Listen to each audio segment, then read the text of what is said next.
looking at bringing an international brand to I suppose to any market, including South Africa, there's, we sort of start to develop a bit of a filter around what we want. And certainly it's not just about bringing something that already exists and you just want to compete harder. We think Starbucks has got a couple of really interesting elements. The first one is that, it's all about the coffee, and there's no doubt around their coffee quality and coffee authority. But there's also this idea of the third space, which, for anybody that's done some marketing, you will have read about this thing that Howard Schultz envisaged, back in the 80s. So, for us it was more around whether the product is right than whether the brand is necessarily the right brand.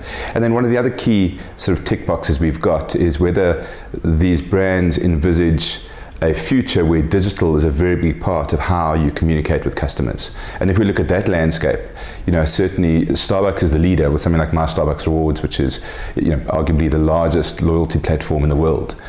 So aside from a brand that I personally and a lot of us have an affinity with, the real experience around Starbucks we think is perfectly suited to South Africa, because this idea of the third place, which is where people connect, it's an extension of your home or an extension of your office, and somewhere in the middle you want to connect.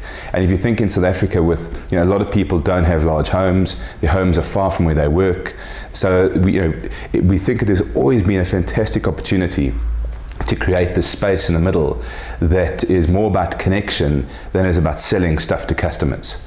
So that was really one of the key differences that we saw with Starbucks. Is it's all about the coffee, but it's also about the experience that comes with it.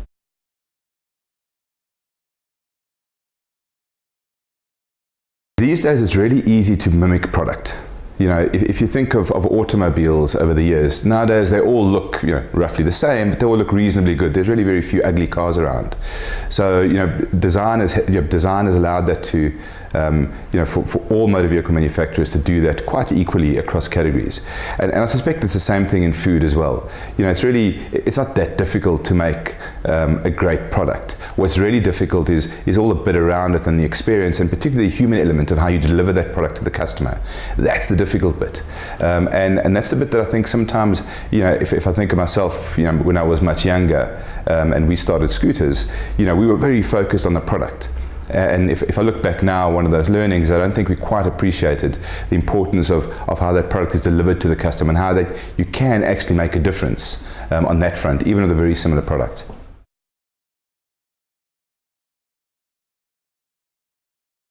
Certainly one of the big revelations with us with Starbucks, and we've had the privilege of visiting quite a few Starbucks markets around the world, is that it's all about people. And I suppose if you want to think of it this way, the importance is that we didn't employ, in fact to date, we don't have an operations manager, but we've got a learning manager and we've got a people manager.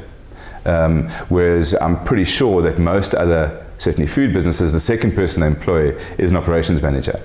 So the focus is entirely around people. It's around recruiting correctly in the beginning, then putting them through the right amount of training, but that's sort of entry-level stuff. We think the difference that we are trying to create, and we will make many mistakes and we're on continuous improvement, is we also really focused on setting people up for success.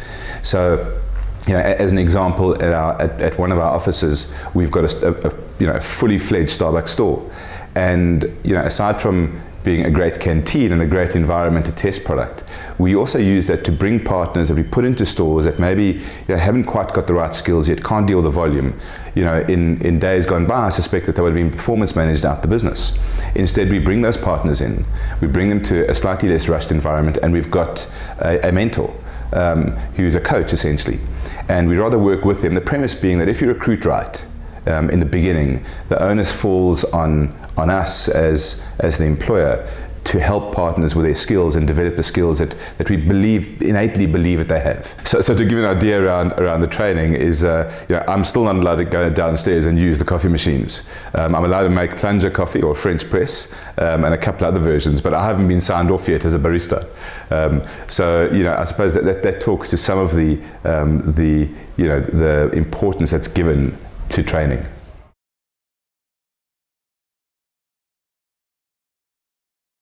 A really interesting part of the Starbucks experience is something that is this idea of creating moments of connection. So whether you have it with a barista when you're in store with one of our own partners and he writes your name and he recognizes you, or alternatively, you're bringing a work colleague or an old friend and you're meeting at Starbucks. But there's also another part to connection, that is digital connection these days. And I was reminded of this when I was traveling on one of my Starbucks visits in Mexico, and I remember walking up to a store and seeing a lady in the corner, and she had earphones in and she was Skyping, and it was clearly someone that was a loved one and they were away or something to that effect.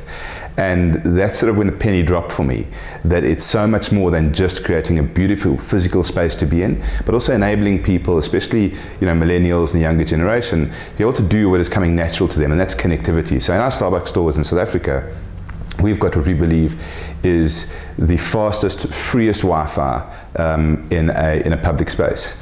And if people are wondering, whether people would take this up, we've been using in excess of 140 gigs a day in each of our stores is what our customers are using. We don't throttle the Wi-Fi, we don't filter it, and we also don't go through an arduous registration process. The idea just being, come in one click and it must work for you.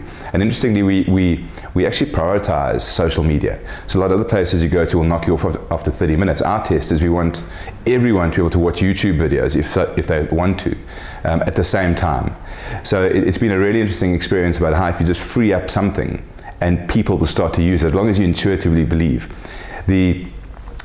A question I've often been asked about that is, well, don't people just come and sit in the stall and don't buy coffee? And we figure, we are as focused on selling coffee as we are on creating a great brand experience. And if a guy wants to come in and doesn't want to buy coffee, we're fine with that. We figure in time he will, because he's been given something that is, and we sort of, we think that people overall will reciprocate. If we give them a great experience, they will eventually buy coffee from us, as opposed to doing it the other way around.